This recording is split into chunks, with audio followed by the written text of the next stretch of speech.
बिस्मिल्लाहिर्रहमानिर्रहीम। अस्सलाम वालेकुम। हाँ जी। उम्मीद है आज मेरी आवाज़ आ रही होगी आप लोगों को। आवाज़ आ रही है मेरी? Yes ma'am. वालेकुम सलाम। चलो शुक्र है, ठीक हो गया। अच्छा जी, मैंने कुछ पढ़ने के लिए दिया था आप लोगों को। मैम बहुत स्लो आवाज आ रही। मैंने कहा मैंने कुछ पढ़ने के लिए दिया था। जी मैम, सेट के बारे में। सही। क्या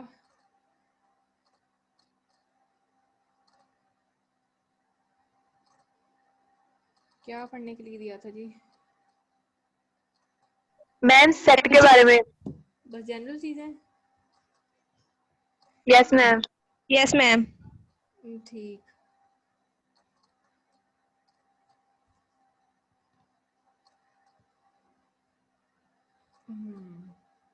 अच्छा तो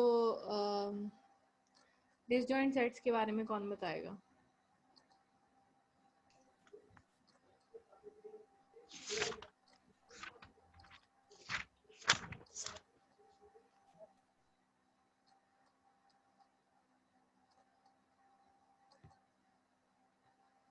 हाँ जी, आवाज़ नहीं आ रही मेरी। मैम जी क्या बोला आपने? मैंने बोला डिसजॉइंट सेट्स के बारे में कौन बताएगा? मैम जी, अगर if intersection of two sets A and B is empty, then set A and B are called disjoint sets. ठीक है। अच्छा, डिसजॉइंट सेट्स पे कम्यूटेटिव प्रॉपर्टी होल्ड करती है Yes ma'am. With respect to union and intersection, दोनों hold करती हैं।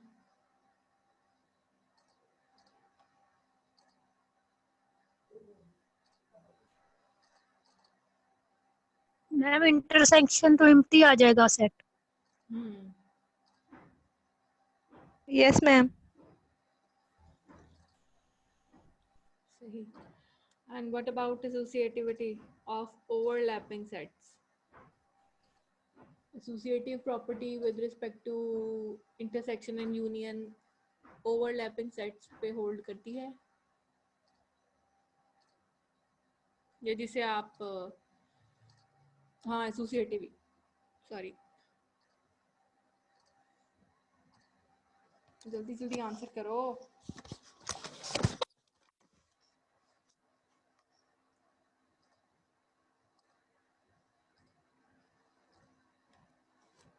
Yes ma'am, associative law hold करता है यूनियन में, मतलब सेट की यूनियन।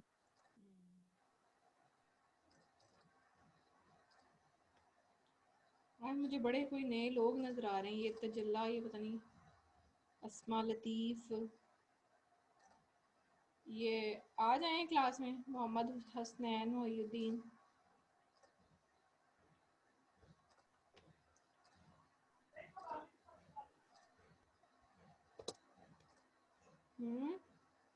जी मैम, आज बच्चे ज्यादा है।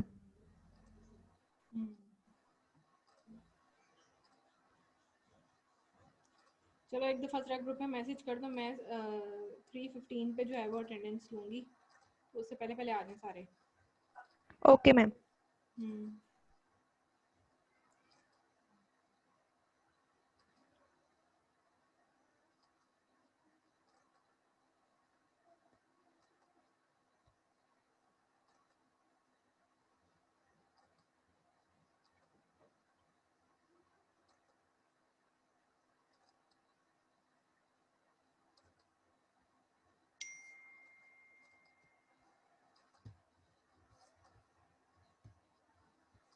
अच्छा चलें, आप लोग तो पता नहीं सो जाते, बीच में आंसर ही नहीं करते किसी बात का। एक दफ़ा मैं जनरली जो है वो चीज़ें डिस्कस कर देती हूँ, ठीक है? उसके बाद हम ये पढ़ना स्टार्ट करते हैं।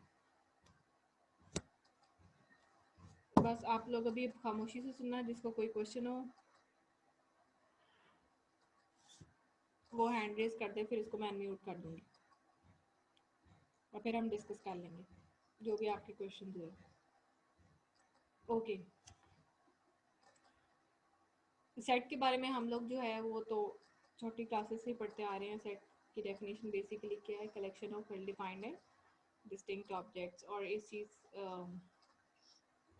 जो सेट है उसको हम कैपिटल लेटर से डिनोट करते हैं, और जो सेट के अंदर सेट को हम विद इन ब्रेसेस जो है वो लिखते हैं, और ब्रेसेस के अंदर जो हम चीज़ें लिखते हैं या एंट्रीज लिखते हैं उसको हम मेंबर्स ऑफ द सेट कहते हैं या एलिमेंट्स ऑफ द सेट कहते हैं। ठीक है, अब अगर तो काउंटेबल एलिमेंट्स हों तो वो हमारे पास आ जाता है फाइनाइट सेट, और अगर अनकाउंटेबल एलिमेंट्स हो तो वो होता है हमारा इनफाइनाइट सेट। ठीक है, उसके बाद आ जाते हैं इक्वल सेट्स, आ जाते हैं ऐसे दो सेट्स जिनके नंबर ऑफ एलिमेंट्स जो हैं वो सेम हो, तो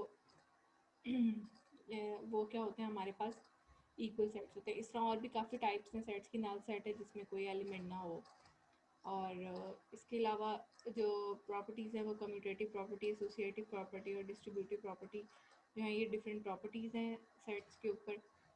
और इसके अलावा हम तीन तरह से सेट पे लिख सकते हैं, that is tabular form, descriptive form and set builder notation. Tabular form में हम उसको नंबर फॉर्म में एक्सप्रेस करके लिखते हैं, जैसे 1 2 3 4 5। उसके बाद जो है वो डिस्क्रिप्टिव फॉर्म में हम डिस्क्राइब कर देते हैं। फॉर एग्जांपल अगर मेरे पास फर्स्ट 10 इवन नंबर्स का सेट है तो मैं उसे लिख लूँगी a is equals to set of first 10 even numbers. उसके बाद जो है सेट बिल्डर नोटेशन, उसमें हम कंडीशंस लगा देते हैं। ठीक है, कि अकॉर्डिंग टू सम कंडीशन जो है वो हम इस सेट को डिफाइन करेंगे। उसके बाद आ जाता है हमारे पास डी मॉर्गन लॉ आ जाता है, उसमें हम हमारे पास कॉम्प्लीमेंट जो है उसको वो आ जाता है। अब कॉम्प्लीमेंट क्या होता है? कॉम्प्लीमेंट दो तरह का होता है, यूनिवर्सल सेट जिसमें सब एलिमेंट्स उसमें से हम किसी एक सेट को माइनस करें तो that is called the complement. For example, if I have the set A, then the complement of A is U minus A. एक होता है कॉम्प्लीमेंट जो हम सेट को सेट में से माइनस करके भी निकाल सकते हैं, उसे एग्जिस्टेंशियल कॉम्प्लीमेंट कहते हैं। ठीक है, तो उसमें हमारे पास जो है वो यूनिवर्सल सेट नहीं होता, और दो सेट्स का हम कॉम्प्लीमेंट तभी जो है फाइंड आउट कर सकते हैं अगर वो सेम यूनिवर्सल सेट से बिलोंग करते हैं। ठीक है, उसके बाद जो डी मॉर्गन्स लॉ है वो हमें कहते हैं जी ए यूनियन बी का होल कॉम्प्लीमेंट किसके इक्वल आ जाता है? A complement then intersection of B complement. और अगर इस तरह हमारे पास ए इंटरसेक्शन बी है, उस होल का कॉम्प्लीमेंट हमारे पास क्या आ जाता है? A complement into union of B complement. ठीक है, ये सारी जनरल बातें। अब जो हमने पढ़ना स्टार्ट करना है वो ये 1.1 है, दैट इज कॉल्ड इंक्लूजन। ठीक है, inclusion is the basic word that comes out from the word included, and included means contain. So अभी तक जो है वो मैंने एमएससी और जो दूसरे बीएस की क्लास है उसको तो उन्होंने ये खुद पढ़ा था, और उन्होंने मुझे, जैसे मैंने आप लोगों से पहले सेट्स का पूछा था, उन्होंने मुझे खुद समझाया था, मतलब आंसरिंग की क्वेश्चनिंग आंसरिंग उन्होंने खुद की थी, सब कुछ खुद किया था, और इवन कि उन्होंने एक्सरसाइज भी खुद सॉल्व की थी। लेकिन आप लोगों की तरफ से तो बहुत ही माठा रिस्पॉन्स है। खैर, अब चूँकि उनको मैंने ये टॉपिक पढ़ा दिया है तो मैं आप लोगों को भी ये टॉपिक पढ़ा देती हूँ। सही है, लेकिन उसके बाद आप लोग एक्सरसाइज इसकी खुद करेंगे। एक्सरसाइज मैं नहीं कराऊंगी, एक्सरसाइज में 8 क्वेश्चन हैं, लेकिन आप लोगों ने फर्स्ट 7 क्वेश्चन करने हैं और वो आपने खुद करने हैं। दूसरी जो बात है वो ये है कि जो आगे अब मैं पढ़ने के लिए दिया करूँगी वो आप लोगों ने खुद पढ़ना है जब, और उसको एक्सप्लेन जो है वो जिस हम आप लोगों ने पहले लेक्चर्स में किया है उस तरह करना है। मतलब है मुझे वो स्टूडेंट्स जो थे एमएससी के और बीएस के ऑनर्स के, वो लोग आपस में डिस्कशन करके क्वेश्चनिंग करके एक दूसरे को समझाते थे। इस तरह से क्या होता है, एक तो आप लोगों का जो प्रेजेंटेशन का क्राइटेरिया है वो भी कंप्लीट हो जाएगा। ठीक है, कि आप लोगों ने जो प्रेजेंटेशंस देनी है या जो भी है। दूसरी बात, आपके जो मार्क्स होते हैं, वो जो 12 मार्क्स होते हैं आपके, जिसमें आपके अटेंडेंस के मार्क्स भी होते हैं, प्रेजेंटेशन के मार्क्स भी होते हैं, क्विज़ के मार्क्स भी होते हैं, तो वो भी इस चीज़ में कवर हो जाएंगे। तो आप लोगों की पार्टिसिपेशन बहुत मैटर करती है। जो पार्टिसिपेट करेगा वो नज़रों में रहेगा और मुझे पता होगा। तो जो वो 12 मार्क्स हैं और आपको पता है वो कितने आप लोगों के लिए मैटर करते हैं। स्पेशली जब आपके ग्रेड्स बनने होते हैं। It all depends on teacher कि आप उसके साथ कैसा बिहेव करते हो, उसको आप कितना पार्टिसिपेट करते हो, आप कितनी इंटरैक्टिव लर्निंग करते हो। जितना इंटरैक्टिव आप लोग रहोगे उतना आप लोगों के लिए अच्छा है। और जो जो लोग पार्टिसिपेट करेंगे वो मुझे उनके नाम याद रहते हैं, ठीक है। और जो बिल्कुल डल होकर बैठे रहेंगे जी, बोलना ही नहीं किसी, और बेशक नाम उनका आता रहे जी, उन्होंने म्यूट ही अनम्यूट ही नहीं करने माइक और आंसर नहीं करना, तो वो उनके लिए लम्हा फिक्रिया समझ लो कि मैं उसको स्पेयर नहीं करूँगी, ठीक है। चले हम टॉपिक स्टार्ट करते हैं, दैट इज़ इंक्लूजन। अब ये जो आपका टॉपिक है ना, इसमें सारी बेसिक बातें ही हैं सेट के बारे में जो आप लोग पहले पढ़ चुके हो कि सेट क्या होता है, उसके मेंबर्स क्या हैं, बस जो उसने वर्डिंग चेंज कर दिया और कुछ भी नहीं है, सारी बेसिक बातें वही हैं। तो मैं जस्ट इसको रीड आउट करूँगी और आपको जहाँ पे समझाने वाली बात होगी समझा दूँगी। इसमें ऐसा कोई टेक्निकल जो है वो कुछ टेक्निकलिटी किसी भी किस्म की नहीं है कि आपको समझना है। So the word set is short and noxious. In this book, we shall treat it as everyday word whose meaning everybody knows. For verbal variety, we occasionally use a synonym such as class or collection. अब वो कह रहे set जो है उसके लिए हम क्या word use करते हैं, class या collection. This is particularly tempting when we are speaking about a set of sets. अब the important thing to know about the set is what are its members. A handy notation is also a good idea. अब वो कह रहे हैं उसके members क्या होते हैं। अभी हमने मेंबर्स यही पढ़ा ना कि सेट के अंदर जो भी चीज़ें पड़ी होती हैं उनको हम मेंबर्स कहते हैं। तो वो यही बात डिफाइन कर रहा है कि given a set A and a member x of A, we record that information in the notation x belongs to A. अब ये जो साइन है वो बिलोंग्स टू का साइन है जिसको वो अब साइलेंस से शो कर रहा है। और एक्स बिलोंग्स टू ए का क्या मतलब है कि हमारे पास एक सेट ए है, उसके अंदर जो एलिमेंट है वो एक्स है, ठीक है, और वो उसका क्या है, मेंबर है या मेंबर कहलाएगा। Officially, this is to be read X is a member of A, but no doubt before long you and I'll be reading it as X epsilon A. कहते हैं वैसे अगर हम सेट की टर्म्स में बात करें तो हम इसे ऐसे पढ़ेंगे कि X is a member of A, लेकिन अगर वैसे जनरली अगर ये कहीं लिखा हो तो आप उसको कैसे पढ़ोगे, X epsilon A. There is also a pleasant notation for describing a set by enumerating its member within a pair of braces. अब कह रहे सेट को डिस्क्राइब करने का वर्ड क्या है कि हम एन्यूमरेट करते हैं। एन्यूमरेट मीन्स नंबर की फॉर्म में लिखते हैं उसके मेंबर्स को ब्रेसेस के पेयर में, ठीक है।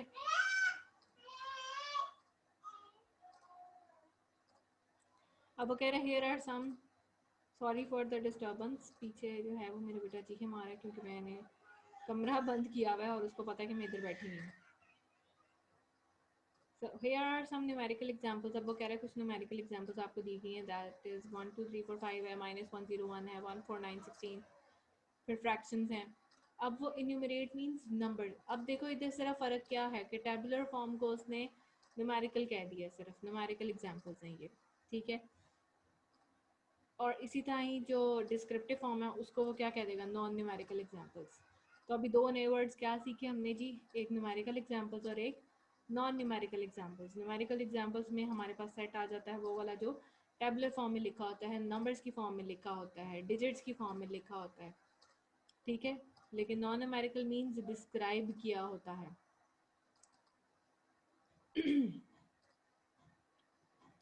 अब वो कह रहे it may be tedious, difficult और impossible to list all the members of a set. In that case a suitable use of dots can come to rescue as an example. अब वो कह रहा है कि बाज़ औक़ात हमारे पास सेट्स इतने बड़े बड़े होते हैं कि उनको जो है वो लिखना मुश्किल हुआ होता है हमारे लिए। तो हम क्या करते हैं, हम उसके जो बीच वाले मेंबर्स होते हैं उसको हम डॉट से डिनोट कर देते हैं, ठीक है। और फिर हम एंडिंग वाले बस 2-3 डिजिट्स लिख देते हैं। फॉर एग्जांपल अब उसने फर्स्ट एग्जांपल में 1 2 3 अप टू सो ऑन 98 99, यानी कि ये हमारे पास बता रहा है कि ये हमारे पास सेट है जिसमें 99 एलिमेंट्स पड़े हुए हैं। अब ये तो नहीं होगा कि हम 99 एलिमेंट्स जो हैं वो लिखने बैठ जाए, तो हम क्या कर रहे हैं कि फर्स्ट 2-3 डिजिट्स लिखे, बाद में कॉमा के बाद हमने बीच में डॉट्स यूज़ कर दिए, देन कॉमा के बाद हमने एंड वाले 2 से 3 डिजिट्स जो हैं उनको लिख दिया, ठीक है। अब वो आगे जो है वो बात करें 1 2 3 up till so on means ये कंटिन्यू है सेट नंबर्स का, ये हमारे पास इनफाइनाइट सेट है।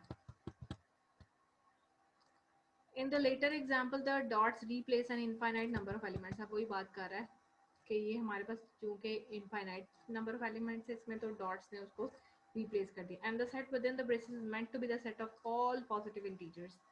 तो अब और उस सेट में कौन से पड़े हुए element? Set of all positive integers पड़े हैं। अब आपको समझ आ गई होगी कि ये सारी बेसिक बातें सिर्फ उसने थ्योरेटिकल फॉर्म में कर दी instead of giving headings and defining them properly. उसने सिर्फ बेसिक बातें की हैं, ठीक है।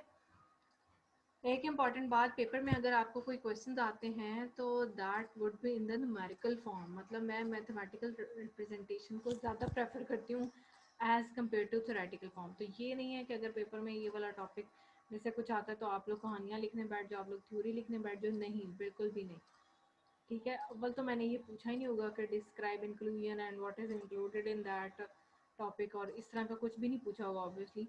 तो आपने जो मैथमेटिकल फॉर्म में जो है वो चीज़ें डिफाइन करनी है, जैसे प्रॉपर डेफिनेशंस होती हैं या एग्जांपल्स होती हैं, उस तरह से, ठीक है। आपने ये पूरी थ्योरी याद करने नहीं बैठ जाना, ठीक है। This is useless. ये सिर्फ डिफाइन किया गया है आपके कॉन्सेप्ट्स क्लियर करने के लिए। इसमें से आपने सिर्फ कॉन्सेप्चुअल जो चीज़ें हैं वो उठानी है instead of all the theoretical work. Okay, उसके बाद कह रहा है सेट ए में B describe by giving a criterion for membership. Example, let A be the set of all integers x from 1 to 9 satisfying x square minus 5x equals to 14।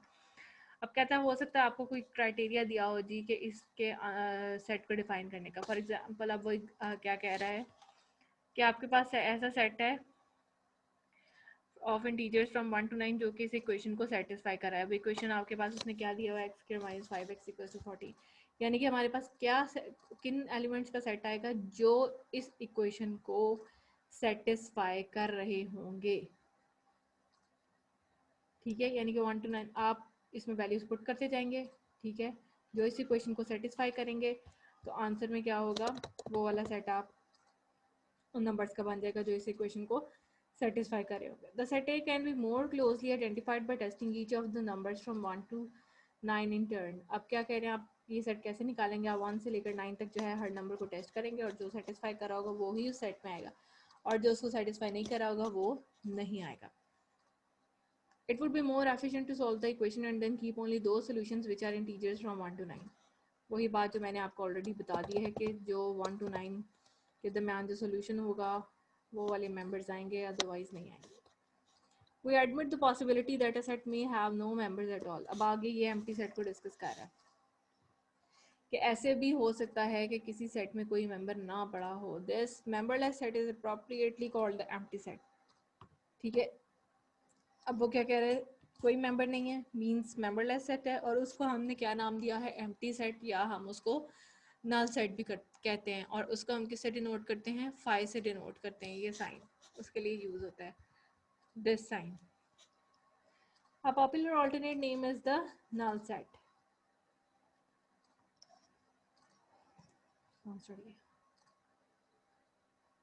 Okay, so do we really need the somewhat bizarre empty set? The answer is that we could get along without it, but it's very convenient to have the empty set around. For instance, in the next session we shall introduce the intersection of two sets, and it is highly desirable that it is defined for any two sets।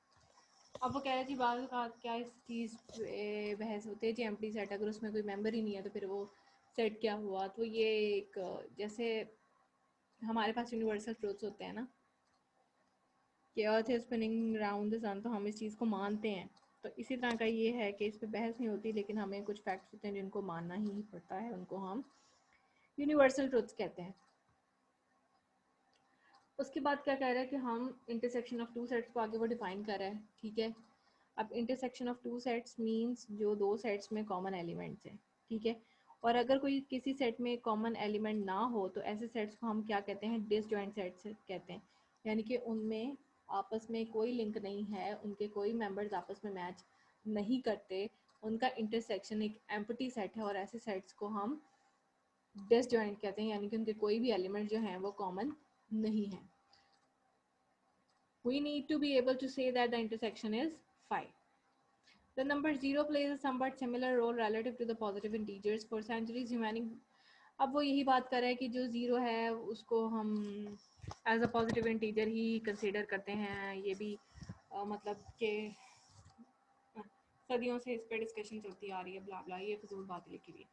Okay, we insert at this point an often repeated warning: do not confuse the set X with only member is X with X itself.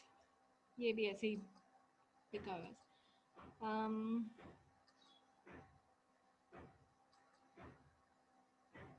अच्छा, उसके बाद ये नीचे आ जाएं ये वाली line पे, the sets 5, ये और ये जो तीन उसने एग्जांपल दी, the first has no member यानी कि एम्प्टी सेट है, the second has exactly one member namely 5। अब इसके अंदर एक मेंबर पड़ा हुआ क्या है, वो 5 है, ठीक है। And the third as it sole member the set whose only member is 5।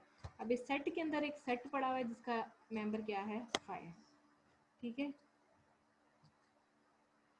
अब आगे वो इक्वालिटी ऑफ सेट्स को जो है वो डिफाइन कर रहा है। We say that A is included in B and B right A is subset of B if every member of A is a member of B.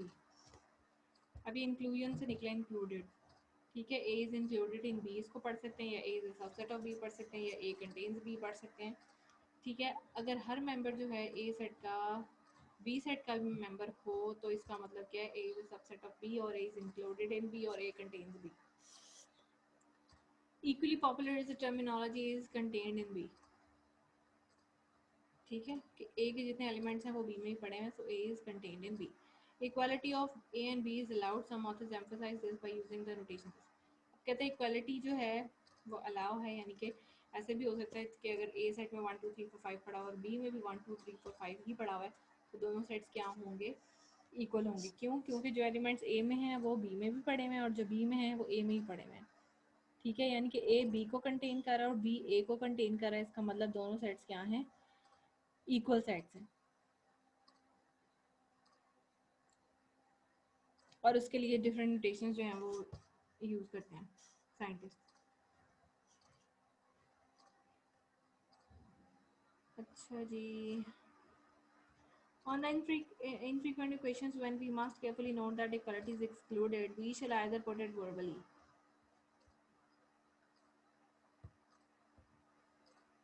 Oh my god, 326 हो गया। अच्छा, ये मैं पैराग्राफ ख़त्म करके पहले आप लोगों की अटेंडेंस लूँगी, फिर मैं खुद ही भूल गई थी पढ़ाने के चक्करों में कि अटेंडेंस भी लेनी। पहले मैं ये पैराग्राफ ख़त्म कर लूँ, उसके बाद मैं अटेंडेंस लेती हूँ, फिर आगे पढ़ेंगे।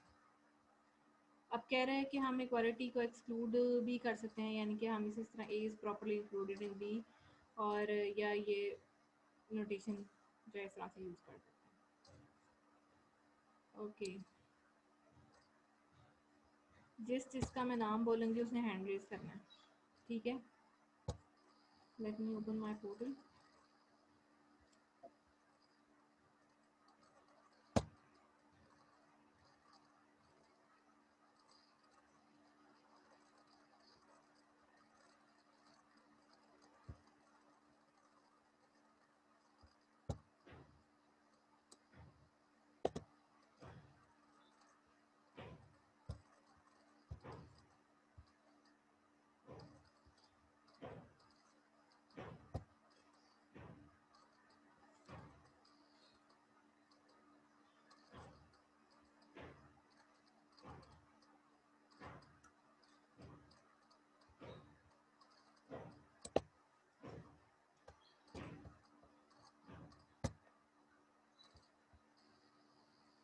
अच्छा, जिसका मैं नाम बोलूँगी उसे हैंड रेज नहीं करना उसने, बल्कि बोलना है प्रेजेंट, क्योंकि मैं एक टाइम पे दो वो नहीं कर पा रही, ठीक है। Yes, ma'am. Today is 22nd। Okay, Asma मुबारक,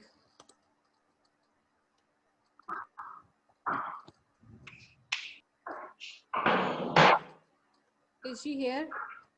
अस्मा मुबारक,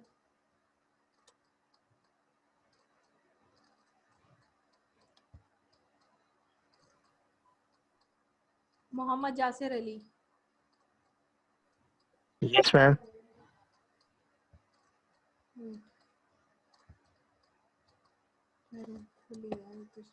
ठीक है, अब मुझे पता लग जाएगा कौन बोल रहा है, ये ना एक दूसरे का नाम बोल। अच्छा, मोहम्मद जासिर कौन है? हैंड रेज भी करो साथ। जिसे ये उसामा रज़ाक ने हैंड रेज किया हुआ है, हैंड डाउन करो आप अपना, बस जिसका मैं नाम बोलूँ उसका हैंड रेज होना चाहिए।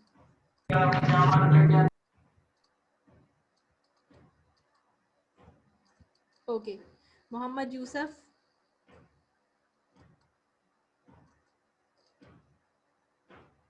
Present ma'am. अस्मा मुबारक आ गई है।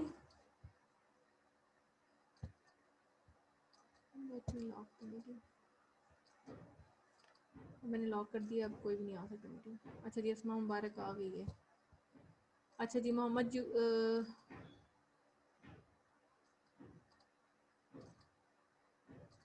मोहम्मद यासिर अली हो गया। Mohammad Yousuf, present ma'am. Okay. Usama Razzaq, yes ma'am. Nausheeza Shafiq, Yes, ma'am. Okay. Mohammad Hamza Jameel,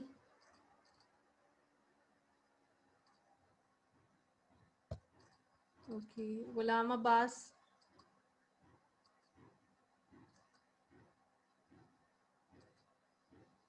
Mohammad Abu Bakar, yes ma'am. Usama bin Zia,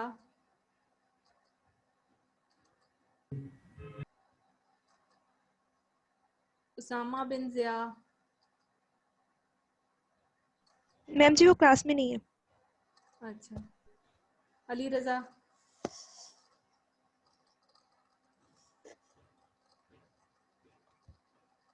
समन मुख्तार,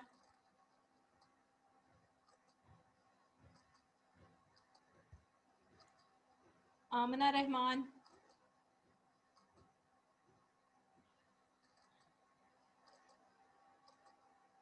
समन Mukhtar, Amna Rahman,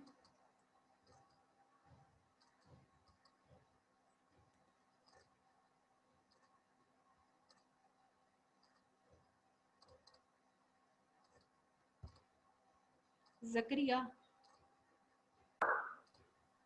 yes ma'am. Umar Farooq, Yes, ma'am. Sadia,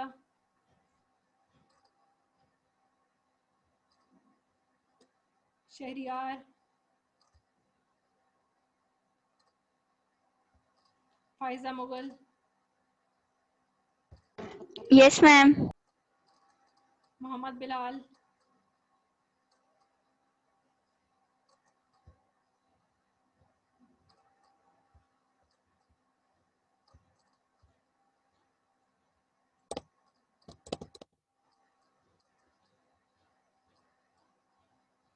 Mohammad Bilal दो हैं, एक जुल्फ़िकार अली है और एक मोहम्मद अशरफ का बेटा है। ये दोनों हैं कि नहीं है? आमना अहमद,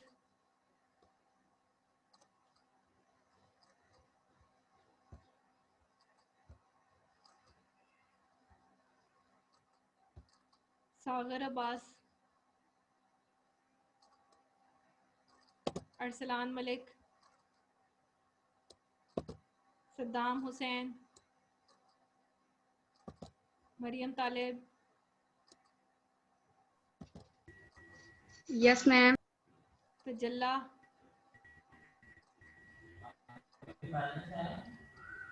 की लड़ तजल्ला लड़की है। सायरा बतूल, Yes, ma'am. Mohammad Shahryar, Present, ma'am. तजल्ला अच्छा, Mohammad Shahryar, Ma'am, Tijala is present. ठीक है जी, ठीक है। Nazish Ajoob, Yes, ma'am. Mohammad Mubashir Hussain, yes ma'am. Yasir Abbas, yes ma'am. ये अच्छान है, अच्छान सादिक, जी मैम। ये है कि नहीं है? नहीं है ना। मैम नहीं है। शाजिया फजल, Present, ma'am. हमजा सत्तार, हमजा सत्तार, अस्मा लतीफ़, Umar Farooq, Yes, ma'am. Umair Ali, Present, ma'am. Abdul Naveed, Yes, ma'am. Mubashir मजीद, Present. मुबशिर मजीद लड़का है तो इसकी आवाज़ लड़कियों जैसी क्यों है?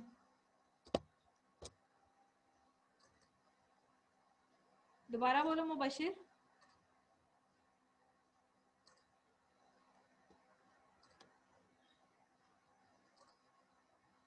Naima Kashaf, ma'am 50 roll number present है मैम। अच्छा ठीक है। Naima Kashaf, Anwarul Hasan, Mohammad Naveed, Shahid Khan,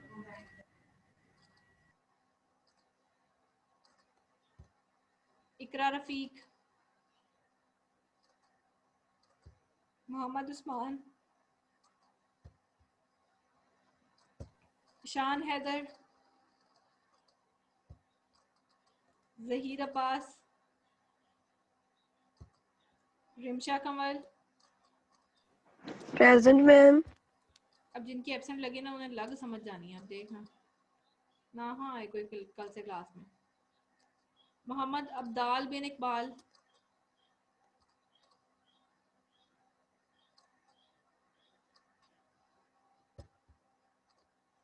Tahira Jabeen, Present, ma'am. इकरा मुबीन,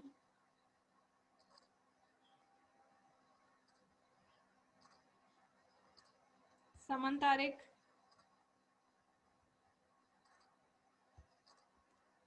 हसनैन मोहिउद्दीन,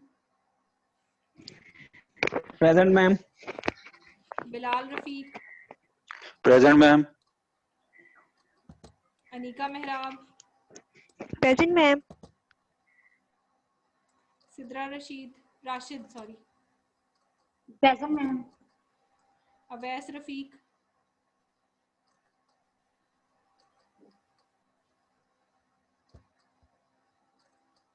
आसमा रजाक, Present, ma'am. मोहम्मद इमरान।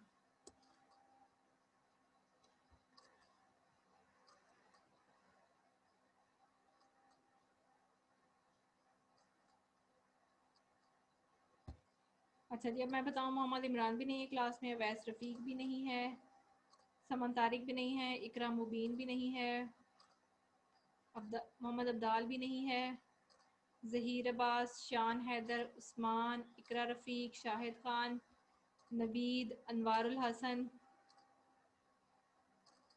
नाइमा कशफ,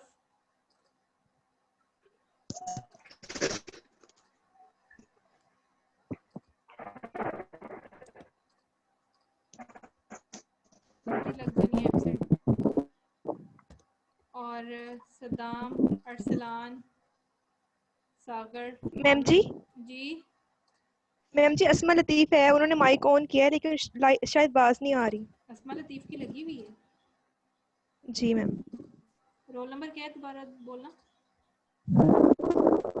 हाँ लगी हुई है इसकी, मैम लगी हुई 44। लगी ओके हुई। मैम।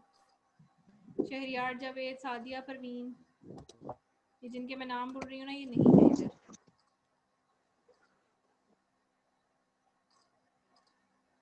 आमना रहमान, अली रज़ा, उसामा बिन ज़िया,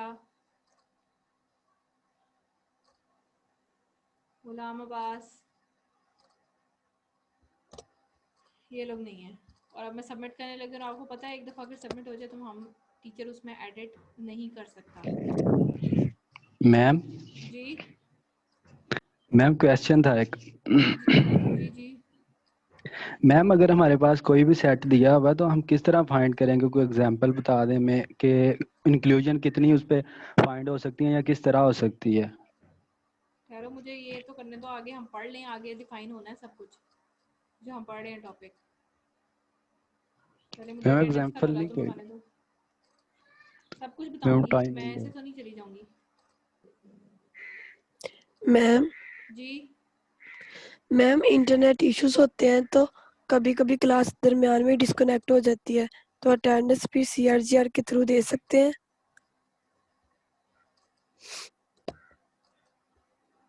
ऐसे तो मैं एक दफ़ा लिया करूँगी अटेंडेंस, फिर देखते हैं। मैम इंटरनेट इश्यूज होते हैं तो इस वजह से कभी क्लास रह भी जाती है। चलो ठीक है, देख लेंगे, जी जिसमें तो मैम। उस दिन मैसेज करते हैं। जी मैम। ठीक है। Excuse me ma'am. जी जी मैम आपकी आवाज़ बहुत स्लो आ रही है। अच्छा, अपनी तरफ से तो आज फुल जोर लगा के बोल रही हूँ। खैर वैसे भी अभी लेस देन 1 मिनट रह गए, क्लास ख़त्म हो जानी ऑटोमेटिकली। ठीक है, तो बाकी का जो है वो हम अब नेक्स्ट क्लास में रख लेते हैं। ट्यूसडे को इंशाल्लाह पढ़ेंगे। और जिसने भी क्वेश्चन किया था वो भी क्वेश्चन मैं सारे आप लोगों को जो एक्सरसाइज के हैं वो सॉल्व करेंगे, तो टेंशन नहीं लेनी। Okay ma'am. हाँ मैम एक आध क्वेश्चन करा भी दीजिएगा, बाकी फिर हम कर लेंगे। चलिए ठीक है करा दूंगी, रोने